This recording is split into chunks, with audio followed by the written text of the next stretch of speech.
I'm a relatively small YouTuber. Not terribly small to the point where I get no attention, but not big enough for most of you guys to recognize me. I mainly do creepy urban exploration videos that usually don't capture anything, but I give a horror history of the place while I record around. Well, recently I bought what was supposed to be a haunted house, and decided to record my first day in it.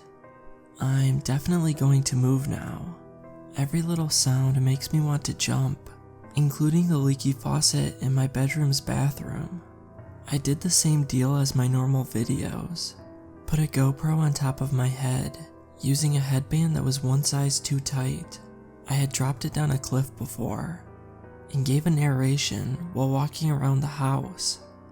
There's a decent backstory to the house, but it's the same old cliche horror talk, like a serial killer who is finally caught, never confessed to anything, and all of the victims' bodies were missing their heads.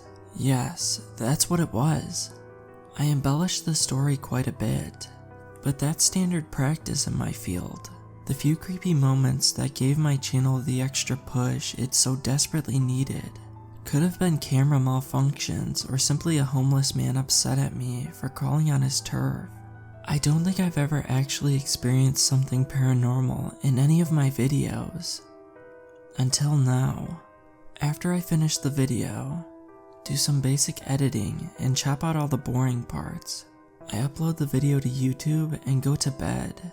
I don't really think too much about it while I drift off. I woke up to a phone exploded, not in the literal sense, but just with notifications. YouTube notifications to be precise. My heart rate jumped, as it normally means a video of mine blew up. I got in a very excited and giddy mood that a kid gets when opening Christmas presents first thing in the morning.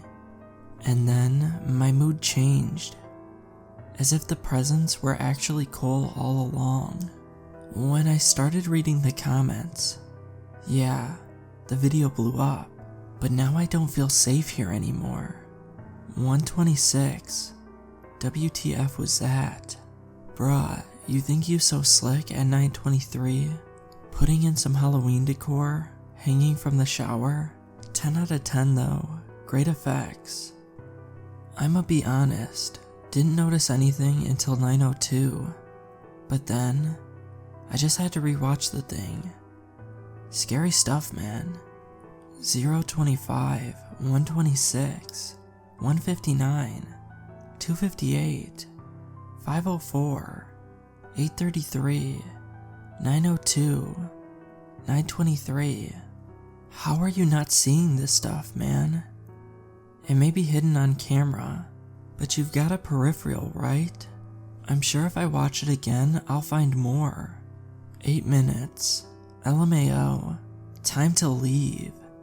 These were just some of the comments that I read, and all I could think about right now was watching the video.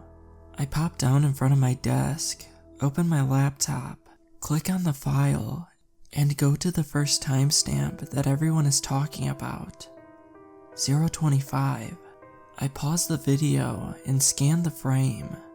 It was nighttime, and this is just after I open the front door of my new house, explaining about how I just bought it. The camera is peering inside, looking up the stairs and up to the second floor hallway towards the left, and a couch facing the TV that can't be seen now to the right, with an entryway into the kitchen only half visible through the doorway, and behind the perpendicular couch. The lights to the kitchen and upstairs are off right now, but illuminated enough by the light in the living room. I scour the frame for a couple of seconds before I see it. There, on top of the stairs. My blood turns to ice as I freeze in my chair. Is that a head? Oh God, is it looking at me? Most of the head looks to be behind the corner of the wall, at the base of the top of the stairs, laying on its side. All that's visible from the light in the living room on the shadowed face is curly brown hair, forehead, eyes, and the bridge of its nose. The lifeless eyes glinted in the flashlight from my headset, casting sickening shadows across its face and on the wall behind it. I'm still frozen in fear, but now my blood is pumping heavily. I can feel the door behind me open, and something staring daggers in my neck, but I don't dare turn around.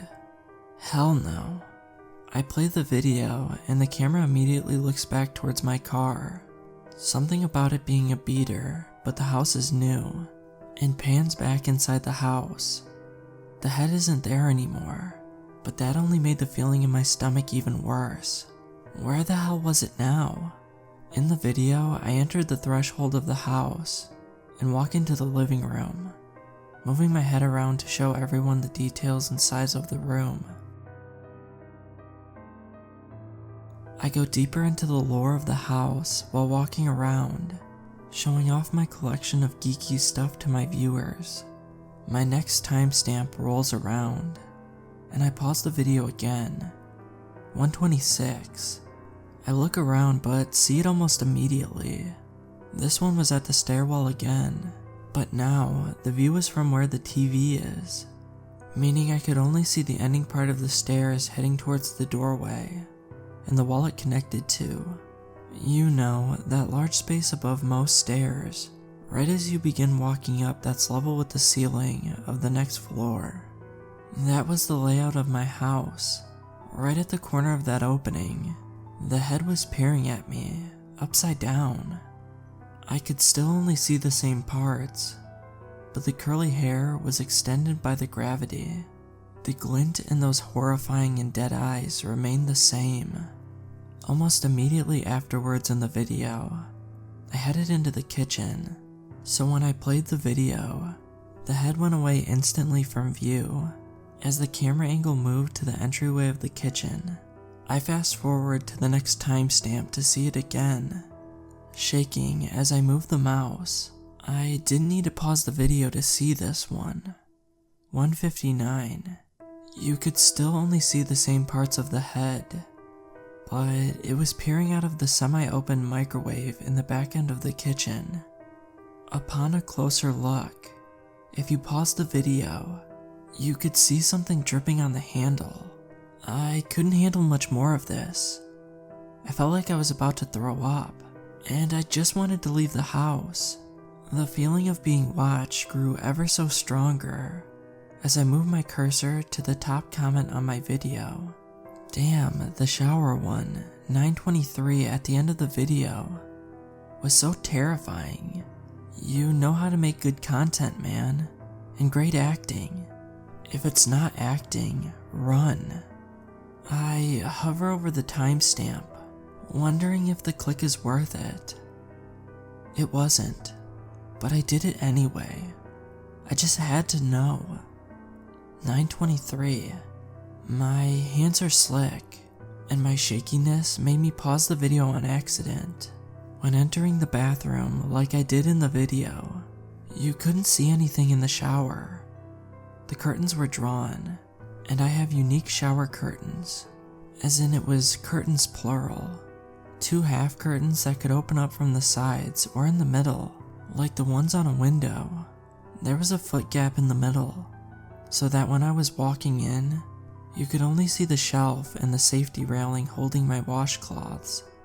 You only see it for a second, and with the speed the camera was moving, pausing made it a little blurry. It took place in the bathroom that was connected to my bedroom, the one right left of my desk, the one I'm sitting at right now.